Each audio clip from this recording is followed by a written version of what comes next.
What is the most crucial step in launching a business in this coming year? Hmm. Okay, for launching a business, the most crucial step is actually knowing who your dream client is. But the funny thing is, that's not just for this coming year, that's just period. Because if you don't know who this person is, then it's going to be really hard to market to them. And like with business owners, right? I work with a lot of business owners, especially those who they're accustomed to getting sales through word of mouth and referrals. So they're accustomed to marketing a certain way. But when it comes to marketing online, you have to be super clear on who you're speaking to, because if you don't create content for them, they're going to ignore you. And that's where you end up seeing people where they have great content, but probably 200 views, 300 views, no comments, and then super frustrating. So just getting super clear on who you're serving, being able to create content that speaks directly to them, that's exactly what you're going to need. What's one skill you recommend every aspiring entrepreneur learn? AI. Like AI is so needed in this day and age. It's not just needed, it has taken over. And I think that there's some people who are still afraid of it, where they keep thinking that they're going to lose their jobs to it. And I say, okay, you probably should. Because what's happening is when people lose their jobs to it, they end up learning it and making more money. So, like, business owners should be including AI into their businesses, whether it's through systems, through content creation, or even adding it as a team member. It's going to be really helpful because what it does is it helps you to move faster, create faster. You get to save time, make more money from it, right? Like I remember I used to teach my clients how to create content, how to write the captions, all the things. It'd probably take them hours just to do it. Then AI dropped. I shouldn't say it dropped because AI has been around for a long time, but now it has opened up to the wider public. Now it can take us 30 minutes. I create 5 videos in 4 minutes each week, and then I can just release my content. So once you learn I promise you, you won't ever go back, but you'll see how much faster you're able to put out not just content. Like this also has to do with like your team coming on and helping you too. AI can really help you with that. So it really does make things a lot easier.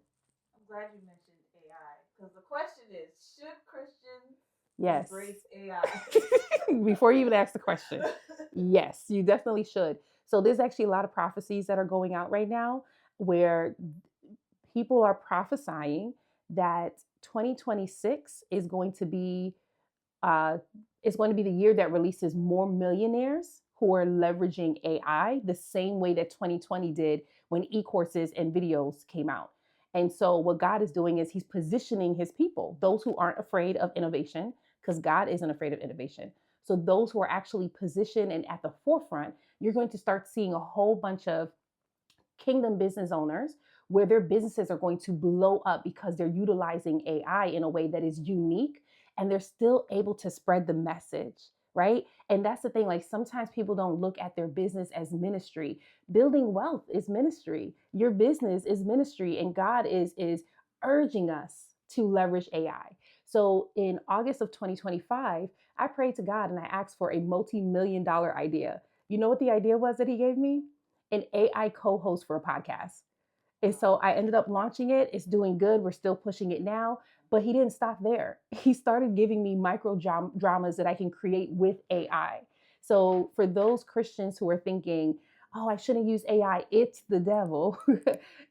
It's not, right? It's actually the tool that God has allowed us to have access to that's going to help us to catapult into where he has us. Now, here's the thing, there's going to be a lot of Christians who do get left behind because of the mentality that AI is evil, or some people feel uncomfortable with it. But AI is not going anywhere. It's the same thing when social media first came out back in 2010. I should say Instagram. Instagram first came out in 2010.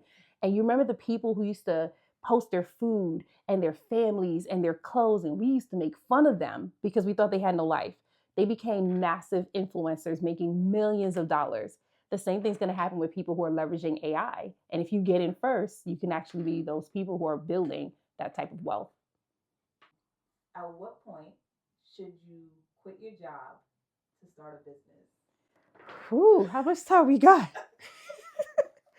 Okay, there is a couple of answers. So there's no right answer for anyone. The right answer is really what God tells you. I'll share my journey and then I'll share some other friends' journey. So for me, God actually called me to quit my job in 2020 before I started a business. It was never my intent to start a business. It was just that God called me to quit. And by faith, I listened. For 8 months, I stayed at his feet, just listening to him, learning from him. And by the ninth or 10th month, that's when he told me to start creating content full time. And then 1 full year later, that's when he told me to start my business. So imagine me quitting. I had no income coming in for over a year. And then God's like, start your business, right? Now, when I quit, I only had $8,000 in my bank account, but I was just following God. This is what he was telling me to do. And he was breaking fear off of me.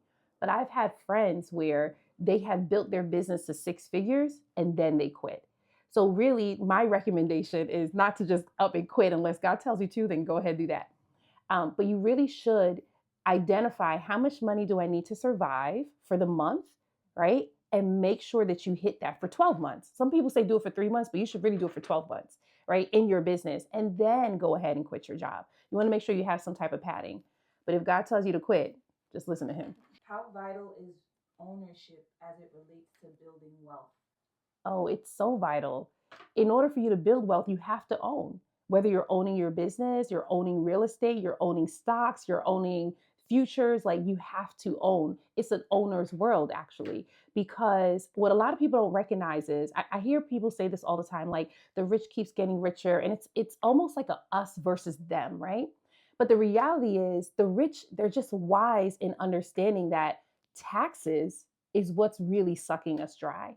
So it's the middle class who are working the 9 to 5 that suffers the most, because the way that America's system is set up is that you get taxed the most when you are earning money. But when you're an owner, everything that you own, a lot of times it's wrapped up in a stock, it's wrapped up in real estate, it's wrapped up in your business. Like as a business owner, we get taxed after we spend. That's why you can see a lot of people, they're not evading taxes, but they're able to work their way around it because of how it is set up in favor for business owners and for owners, period. And so I just always recommend that everyone, if you're going to build wealth, own something. Like it's what God has called us to do. He said that we are going to be the head and not the tail, right? We're going to do the lending. We're supposed to go out. We're supposed to be fruitful, multiply, subdue this earth. That subdue, that's you owning. So go out and do it. I think sometimes, and I know I used to be like this too, where I had this mindset that God wanted me to be poor. But that was the world pushing that on me and making me think that poverty is piety. But the reality is God could do so much more with you when you're wealthy. And also, like when I think about movies, right? When you think about movies, the way that we grew up when we're watching movies, oftentimes the villain is someone who's very rich. So then we are trained to demonize money. And God's like, no, I want to redeem this so that you can actually see that if you build it, how much more I can use you. So what comes to mind when you think about launch it for 2026? Like what comes to mind? What do you want people to expect from you with that? So I'm gonna give you an answer today, but I'm pretty sure it's gonna change by the time. That's fine. So when I walked into the studio today, the only thing that was on my mind was how important community is. As much as I love talking about wealth, I love talking about being rich and owning and building, it is so boring and lonely if you do it alone. Like I wouldn't be here if you didn't send the invitation. And because of you and Gary, I get to actually open up my community, right? I get to meet new people. You get to meet new people through me. That's another thing that God shows us when we're seeking his kingdom, just how important community is. Like as we were setting up, my mentor was just texting me and she's like, I'm so proud of you. And I'm like, I couldn't have done this without her. My girlfriend sent me a message. She's someone I prayed for. Like I needed these type of friends in my life. So community is so important. Like we shouldn't be building our businesses alone. We shouldn't be building wealth alone. Even when it comes to launching, it's always important to do it with people. Like I wouldn't be where I am right now. I wouldn't have a successful business if I didn't have such a strong community. And I'm talking about family. I'm talking about friends, soon to be married, right? I'm talking about all of those things. The community is just so important because in life, life is gonna life. But who are those people who's gonna keep telling you, no, keep going. No, you got this. No, God told you this was gonna happen. Keep going. That community is so important. Hey, I'm Shamara Star Cox, TV producer and marketing coach, and this is UniiQe Life Network.